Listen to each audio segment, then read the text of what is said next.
ओम वंदे गौ मातरम। मित्रों, स्वास्थ्य रक्षा से प्रभाव सबका स्वागत करते हैं। मित्रों, डाइट चार्ट, डाइट प्लान, बहुत से लोग हमसे कहते हैं डाइट प्लान बना दो तो हमें आसानी हो फॉलो करने में, और हम अक्सर उसका जवाब ये देते हैं कि वीडियो डिस्क्रिप्शन में स्वास्थ्य नियम प्लेलिस्ट के लिंक देखें, वह हमने आपको क्या खाना चाहिए क्या नहीं खाना चाहिए, किस रोग में कैसे क्या पालन करना चाहिए, हमने विस्तार से वीडियो दिया। पर आपके पास वीडियो देखने का समय नहीं होता। आप लोगों को लगता है कोई एक पर्टिकुलर हमें ऐसे बता दी जाए कि सुबह ये खाना, दोपहर को ये खाना, शाम को ये खाना, हम उसको फॉलो करके अपने आप को ठीक कर लें। पर मित्रों, ऐसा संभव नहीं होता है। और जब हम ये नहीं बताते हैं तो कई बार लोग दूसरों के पास डाइट चार्ट लेने जाते हैं, क्योंकि मेरे पास उसके बाद फोन आते हैं, मैसेजेस आते हैं कि हमने इस व्यक्ति का डाइट चार्ट फॉलो किया, उसके बाद हमारा मोटापा तो कम हो गया लेकिन जॉइंट पेन आ गया, शरीर में वीकनेस लग रही है। अब हमने जब वो डाइट प्लान फॉलो करना बंद किया तो हमारा मोटापा, हमारा वजन बहुत ज्यादा वापस बढ़ रहा है। हम क्या करें?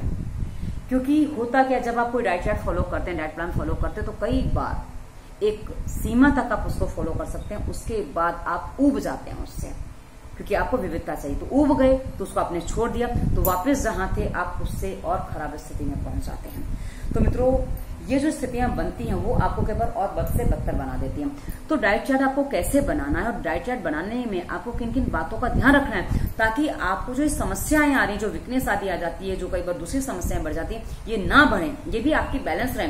तो इसके लिए हमें कुछ 7 बातों का ध्यान रखना पड़ता है। जी हाँ मित्रों, मूल 7 बातें जिनका हमें ध्यान रखना पड़ता है अपना डाइट चार्ट बनाने के लिए। इसलिए जब मुझे कोई डाइट प्लान की बात करता है तो मैं एक ही बात कहती हूँ, आप अपॉइंटमेंट ले लीजिए, उसके बाद हम आपको डाइट चार्ट बना के दे सकते हैं। क्योंकि मुझे सारी बातें जाननी होती है, उसके अलावा मैं डाइट चार्ट बनाऊंगी तो एक ही बात है कि पता नहीं मैं कितना सही बना पाऊं। क्योंकि आप कहते हैं डायबिटीज पे बना दो, ब्लड प्रेशर पे बना दो, मात्र डायबिटीज और ब्लड प्रेशर कहने से काम नहीं चलता। वो तो एक बात हुई, उसके अलावा 6 बातें भी जाननी बाकी हैं आपके बारे में, जिसके बिना डाइट चार्ट बनाना मतलब एक बहुत बड़ी भूल होगी। तो चलिए मैं आपको विस्तार से बताऊं ये 6 बातें, यानी कि सारी 7 बातें क्या है जिनको ध्यान में रखकर डाइट चार्ट बनाया जाता है। तो मित्रों, सबसे पहली जो बात है हमारी प्रकृति।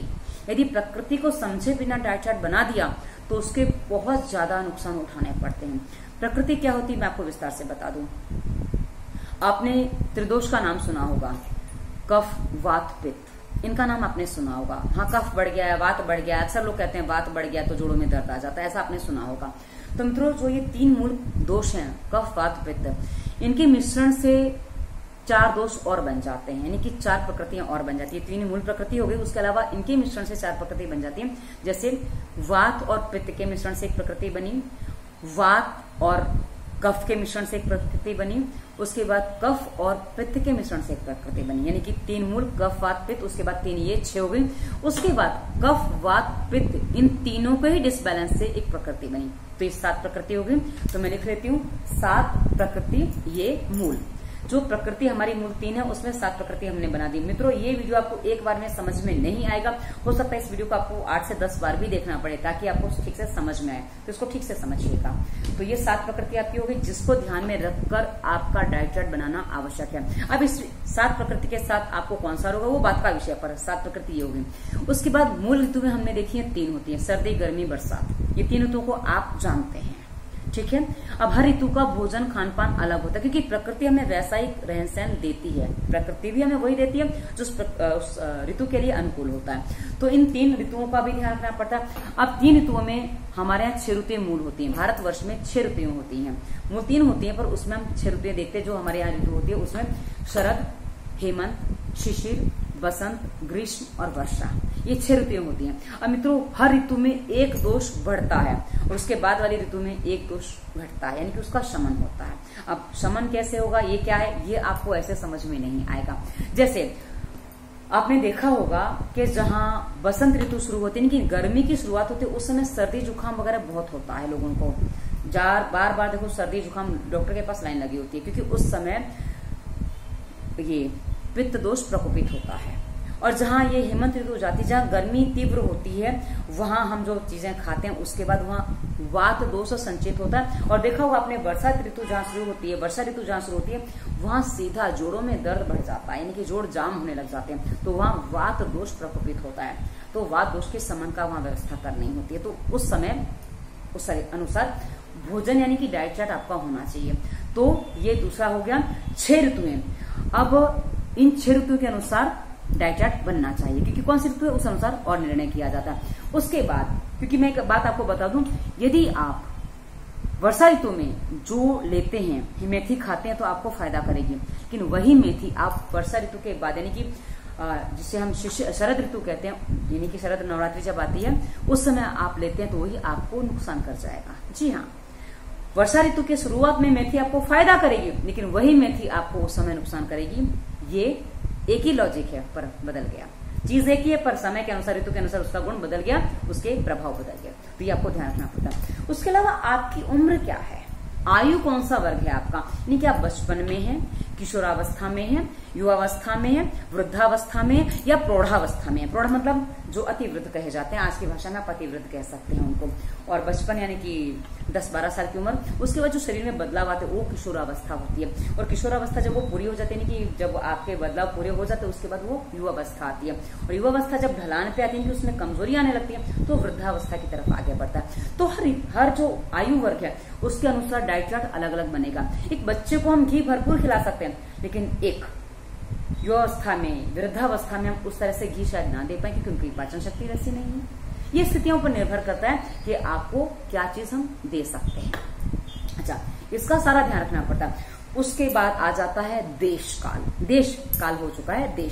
देश आप कौन से देश में, मित्रों जो डाइट चार्ट हम जम्मू कश्मीर के व्यक्ति के लिए बना सकते हैं, जो डाइट चार्ट हम स्विट्जरलैंड में रहने वाले के लिए बना सकते हैं, वो डाइट चार्ट चुरू वाला व्यक्ति फॉलो नहीं कर सकता। ये आप समझ सकते हैं। चुरू में भरपूर गर्मी है, वहां में हैवी से हैवी टेम्परेचर जाता है, यानी कि हाईएस्ट टेम्परेचर जाता है, तो चुरू के व्यक्ति को डाइट प्लान नहीं दिया जा सकता।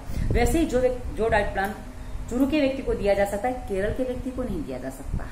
तो मित्रों, इतनी सारी मौसम की विविधताएं हैं, इतनी सारी देश की यानी कि देश के वातावरण की विविधताएं हैं, तो उसके अनुसार अलग अलग डाइट चार्ट बनेगा। तो आप कहें कि एक डाइट चार्ट बना दीजिए, नॉट पॉसिबल। उसके बाद आप काम क्या करते हैं। जी हाँ, यदि आप मजदूर वर्ग में, यानी कि आपका बहुत मेहनत का, शारीरिक श्रम का काम है, सामान उठाना है, वजन उठाना है, और ऐसी स्थिति में यदि हम आपको ऐसा डाइट चार्ट दे दें जिसमें आपका वजन कम हो रहा है, यानी कि आपको वैसा फॉलो नहीं करना है, तो आपके लिए समस्या हो सकती है। और वहीं आपको बैठा जीवन, यानी कि आप एक किसी कहीं के MD वगैरह हैं, आपको ब्रेन का वर्क है लेकिन फिजिकल वर्क नहीं है, तो आपको डाइट चार्ट अलग चाहिए, डाइट प्लान आपका अलग होना चाहिए।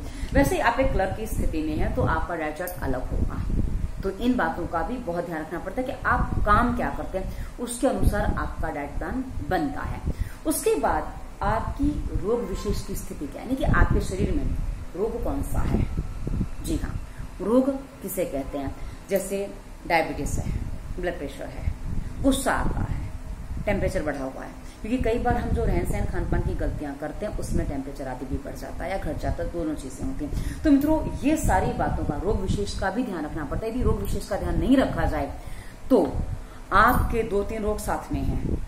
और आज मैं आपको एक बात बता दूं, कॉन्स्टिपेशन हर रोग की जड़ है।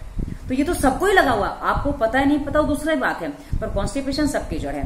तो ये जो बात है ये हमें बहुत मूल से ध्यान रखनी पड़ती है कि कहीं आपके साथ रोग कौन सा, उसके साथ कौन सा और रोग है। यदि आपको माना कि आपको वात रोग है लेकिन साथ में अस्थमा भी है, अब वात रोगों की सबसे अच्छी औषधि घी है, लेकिन अस्थमा के लिए घी खिलाया तो उसको नुकसान कर जाएगा। लेकिन हाँ, यदि आपको वात रोग के साथ आपको पित्त भी बढ़ा हुआ है तो घी हम आपको परफेक्शन के साथ दे सकते हैं, लेकिन अस्थमा के साथ आपको वात रोग है तो हम आपको मेथी देंगे। और वहीं यदि हमने पित्त के साथ आपका वात रोग है और मेथी दे दी तो आपको नुकसान कर जाएगी। तो मित्रों, ये बहुत छोटी छोटी बातें जिनको हमें ध्यान रखना पड़ता है, इसलिए कई बार समस्याएं गड़बड़ करती हैं, वो ना करें। इसलिए हम कहते हैं भाई आप डाइट चार्ट परफेक्ट बनाइए। उसके बाद भोजन का समय क्या हो तो डाइट चार्ट में हम बताएंगे तो समझ में आ जाएगा कि सुबह का भोजन अलग होता है, दोपहर का भोजन अलग होता है, रात का भोजन अलग होता है। क्योंकि सुबह का जो समय होता है उसमें जो मूल समय होता है उसमें उस समय ये कफ बढ़ता है, क्योंकि आपने देखा है उम्र जैसे होती है वैसे ही बचपन का समय कफ का होता है, युवावस्था का पित्त वृद्धि का समय होता है, उसके बाद धीरे धीरे वो बढ़ता है, किशोरावस्था में पित्त बढ़ना शुरू होता है और उसके बाद धीरे धीरे बढ़ता है, और उसके बाद युवावस्था जब आती है, किशोरावस्था से युवावस्था में आते हैं तो पित्त अपनी चरम पे होता है, उसके बाद वो धीरे धीरे ढलता है, तो वैसे ही पित्त शमित होता है और वात बढ़ता चला जाता है। और जैसे जैसे उम्र बढ़ती फिर वात कंट्रोल नहीं होता है अधिकांश, यदि आप थोड़ा निर्देश पालन ना करें तो ठीक से। तो मित्रों, ये सारी जो बातें इनका विशेष ध्यान रखना पड़ता है डाइट चार्ट बनाने में। अब आप बताइए कि कैसे हर व्यक्ति के लिए किसी एक पर्टिकुलर रोग के लिए मैं एक डाइट चार्ट आपको बना दूं कि डायबिटीज के लिए ये डाइट चार्ट आप फॉलो करो, क्योंकि हमें इन सब बातों का ध्यान रखना पड़ता है। इसलिए हम कहते हैं यदि आपको अपने हिसाब से डाइट चार्ट बनाना है तो प्लीज आप अपॉइंटमेंट ले लीजिए, उसकी फीस देनी होगी आपको, और उसके बाद हम आपसे पूरी बात करेंगे, आपकी पूरी प्रकृति सब कुछ जानेंगे, आपकी स्थिति क्या सब हम जानेंगे, उसके बाद आपको डाइट चार्ट देंगे। क्योंकि आपके आसपास क्या खाने पीने को उपलब्ध है उस पर से हमें डाइट चार्ट फॉलो देना पड़ता है, क्योंकि हमने बता दिया आपको भारत के हिसाब से, लेकिन आप कहीं और रहते हैं तो आपको वहां चीज नहीं मिलेगी तो आप कैसे खाएंगे उसको। इसलिए हमें उस अनुसार आपको डाइट चार्ट देना होता है। तो आपको समझ में आ गया होगा, आपको स्पष्ट हो गया होगा कि आपको डाइट चार्ट कैसे बनाना होता है। अब मित्रों, आपको कोई भी रोग विशेष है तो उसके लिए हमने बहुत सारी प्लेलिस्ट बना रखी है, जिसमें हमने बहुत सारी वीडियोस दे रखे हैं कि आपको इस रोग में विशेष सावधानियां ये रखनी चाहिए। उसके बाद हर वीडियो के डिस्क्रिप्शन में हमने स्वास्थ्य नियम, प्राणायाम और व्यायाम की वीडियोस दी हैं। जैसा कि हमने बताया, स्वास्थ्य नियम का पूरा पालन करिए, व्यायाम उसके साथ प्राणायाम करिए, आपको आपके सभी रोगों का पूरा समाधान मिलेगा मित्रों। हाँ, ऑपरेशन वगैरह हुआ तो उसमें देर लगती है, और साथ ही रोग कितना पुराना उतना समय लगता है उस रोग को ठीक होने में। यानी कि जितने साल का रोग है उतने महीने तो दीजिए ठीक होने के लिए, ज्यादा समय हम नहीं मांगते, तो इतना आप दे ही सकते हैं। तो इतना पालन करेंगे तो आपको आपकी हर समस्या से, हर रोग से समाधान पूरा मिलेगा। और मित्रों, हर वीडियो के डिस्क्रिप्शन में मेरे दिए होते हैं, उसके अलावा हमारा नंबर भी दिया होता है, पर नंबर के लिए ध्यान रहे कि निर्देशों का पालन करना अनिवार्य होता है। धन्यवाद। वंदे मातरम।